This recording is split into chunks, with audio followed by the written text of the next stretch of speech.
Assalamualaikum warahmatullahi wabarakatuh. Kaifa halukum ayyuhat talamid? Bagaimana kabar kalian wahai murid-murid? Mudah-mudahan senantiasa dalam lindungan Allah Subhanahu wa taala. Sebelum saya menyampaikan materi, untuk lebih baiknya mari kita bersama-sama membuka pembahasan materi ini dengan bacaan umul kitab yang mudah-mudahan dengan barokahnya, karomahnya Allah berikan kefahaman kepada kalian dan terlaksananya penyampaian materi ini dengan baik. Ala hadina sholihah. Al-Fatihah. Alhamdulillah, mudah-mudahan dengan barokahnya Allah berikan kemudahan. Amin ya rabbal alamin.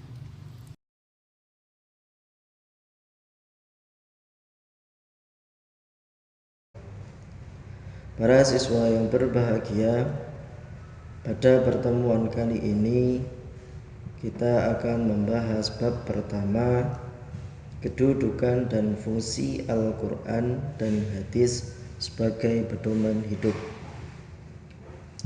Pokok bahasan kita pada pertemuan kali ini adalah memahami kedudukan dan fungsi Al-Quran hadis dalam Islam.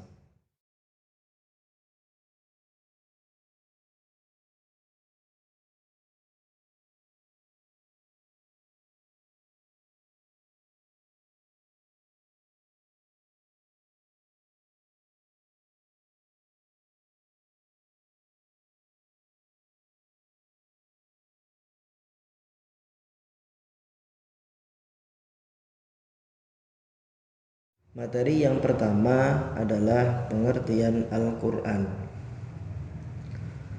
Al-Quran secara bahasa merupakan bentuk masdar dari fi'il madhi qara'a. Qara'a yaqra'u Qur'anan, yang artinya adalah bacaan.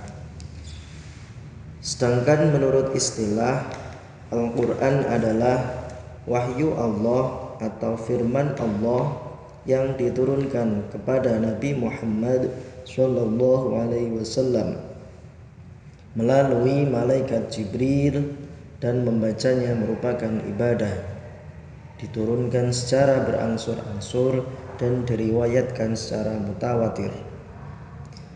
Dari pengertian di atas dapat kita simpulkan bahwasanya unsur-unsur dalam pengertian Al-Quran adalah: yang pertama, Al-Quran adalah wahyu Allah.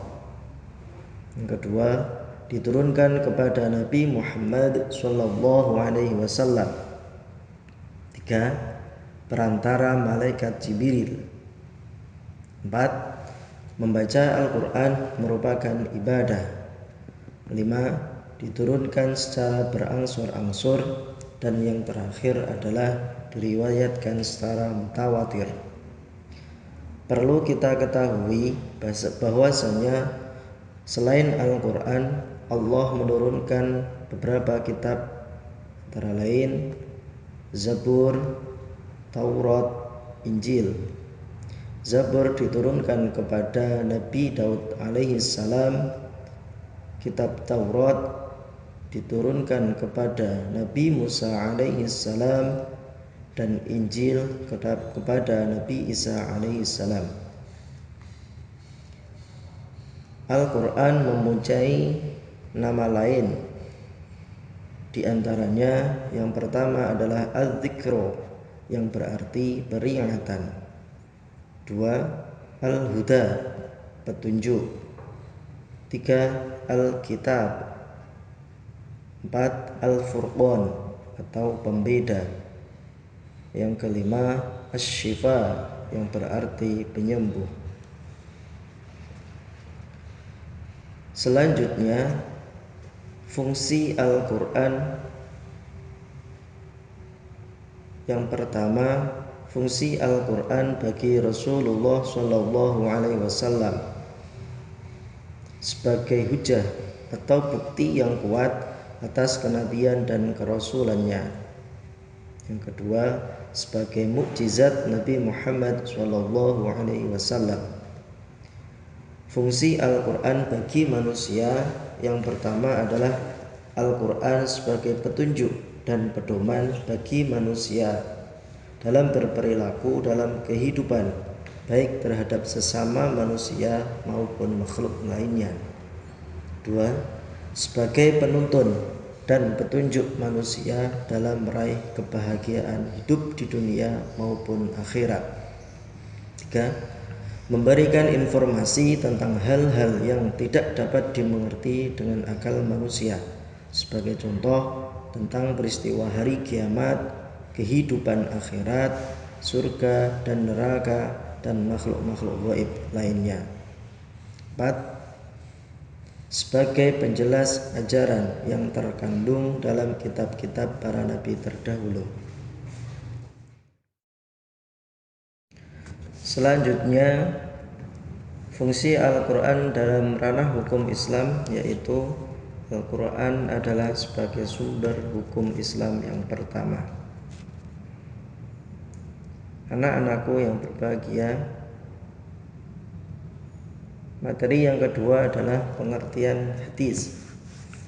Hadis menurut bahasa adalah merupakan bentuk masdar dari fi'il madhi hadatsa yang berarti baru, peristiwa, perkataan, yang kemudian ditambah lam ta'rif menjadi al-haditsu yang artinya ucapan atau riwayat atau sunnah Nabi Muhammad SAW. Pengertian hadis secara istilah yaitu al-haditsu huwa ma udhifa lin nabiyyi sallallahu alaihi wasallam qaulan aw fi'lan aw taqriran aw nahwaha. Hadis yaitu segala sesuatu yang mengandung hukum